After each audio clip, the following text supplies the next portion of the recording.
নমস্কার বন্ধুরা, তোমরা সবাই কেমন আছো? আশা করছি তোমরা সবাই খুব ভালো আছো, সুস্থ আছো। আমিও খুব ভালো আছি। সুচন্দ্রা জর্জের ব্লগে তোমাদের সবাইকে স্বাগত। তো এর আগের দিন ব্লগে বলেছিলাম আমরা একটা জায়গায় বেড়াতে যাব। তো আমরা সবাই মিলে যাচ্ছি একটু দীঘা। অনেক দিন পর বাড়ির বাইরে বেরিয়েছি। আর সঙ্গে আছে এক বড় ভাগ্নে আর ভাগ্নে জামাই। তো আমরা 4 জন আর ওরা 2 জন, মোট 6 জনের একটা ছোট্ট ট্যুর। তো 2 ছেলে ধরো ছুটি ছিল, এখন তো স্কুল খুলে গেছে। তো সেই জন্য ধরো গিয়েছিলাম একটু দীঘা, যেহেতু কলকাতায় গিয়েছিলাম ছোটো ভাগ্নের বাড়িতে, মানে ছোটো ননদের বাড়িতে। সেই জন্য ভাবলাম একটু ঘুরে আসি। যাই হোক, আমরা এসে দেখো পৌঁছে গেছি। তারপরে তোমার হোটেলে নেমে হোটেল থেকে তোমার ড্রেস চেঞ্জ করে এখন তোমার যাচ্ছি চান করতে। তার আগে ধরো খাওয়া দাওয়া করেছি। তো ট্রেনের কোনো রিজার্ভেশন পেয়েছিলাম, যেহেতু হঠাৎ আমাদের প্রোগ্রাম। তো বাসে এসেছি। যাই হোক, বাসে করে আসতে অনেকটা সময় লেগে গেছে, ট্রেনে আসতে হয়তো কম সময় লাগতো। যেহেতু 2 ছেলের প্রথম সমুদ্র দেখা, সেই জন্য ওদের আনন্দটা অনেক বেশি। তো আমি এর আগে এসেছিলাম বিয়ের বছরে, মোটামুটি 13 বছর পর আবার আসলাম। তখন অন্যরকম ছিল। আমার বড় ভাগ্নে তখন এসেছিল, সবার সঙ্গে এসেছিলাম। তো তখন ও ছোটো ছিল, আমার ছোটো ছেলেটা যেমন, তো ও সেই মানে ততটুকু ছিল তখন। তো এখন বিয়ের পর বরকে নিয়ে এসেছে। যাই হোক, সে তখনও মামা মামি, এখনও তো আমরা সবাই মিলে একটু আসলাম, সবাই মিলে একটু আনন্দ করব ঘুরতে। আর এদিকে ধরো চান টান করে তোমার আবার যাচ্ছি ধরো হোটেলে। তো ওখানে ধরো যেহেতু অনেকটা জার্নি হয়েছে, সঙ্গে ধরো 2টো বাচ্চা রয়েছে, সেই জন্য ওখানে তোমার হোটেলে একটু থেমে রেস্ট নিয়ে তারপরে আবার বিকালবেলায় একটু বিচে এসেছি। তো আমরা যেখানে ছিলাম ধরো সেখান থেকে বিচটা একদম মানে খুব কম সময় লাগে, মানে 5 মিনিটেরও রাস্তা না, মানে খানিকটা রাস্তাটা পার হয়ে ধরো আমাদের বিচটা ছিল। তো বিচটা গিয়ে সন্ধ্যাবেলায় বসলাম।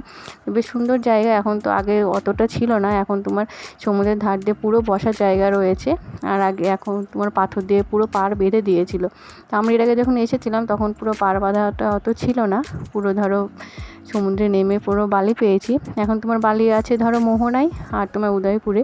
তো পরের দিন যে ব্লগটা দেবো ওখানে দেখানোর চেষ্টা করব কোথায় বালিগুলো রয়েছে। আর আমরা ধরো ওল্ড দীঘাতে নেমেছিলাম। ওল্ড দীঘা আর নিউ দীঘার মাঝামাঝি তোমার এই আমাদের জগন্নাথ দেবের মন্দিরটা। তো মন্দিরটা ধরো তোমার বিকাল 4টে থেকে 8টা পর্যন্ত খোলা থাকে, মানে জগন্নাথ দেবের যে গেটটা ধরো সেটা খোলা থাকে। তো প্রচণ্ড ধরো অনেকটা এরিয়া জুড়ে মন্দিরটা।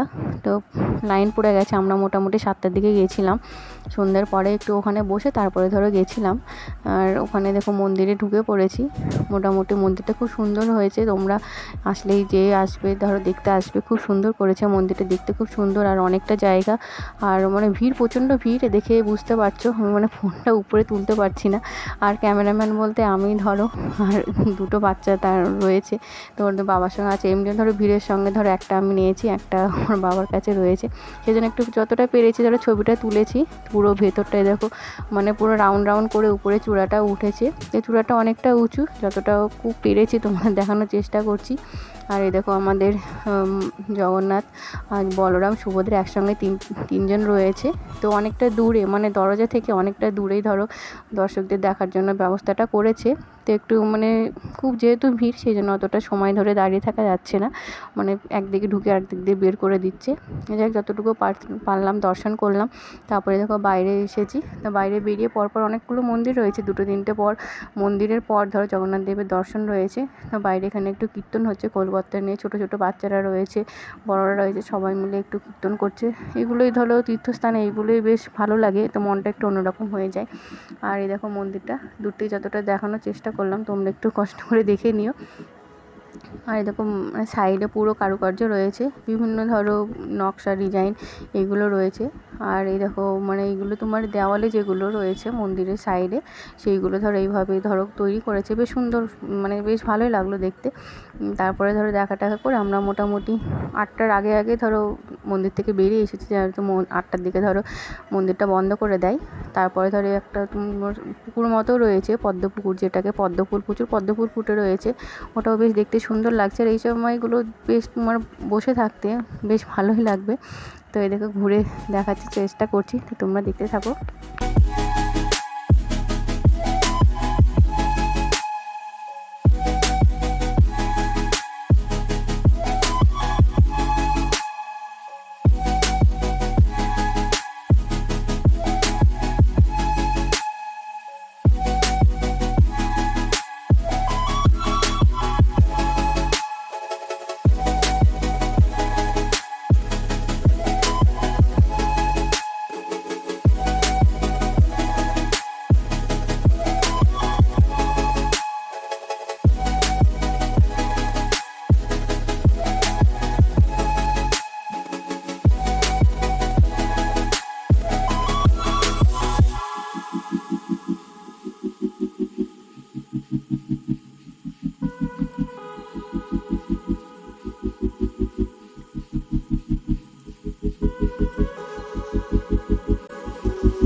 এরপরে মোটামুটি সবই ধরো দেখা হয়ে গেছে।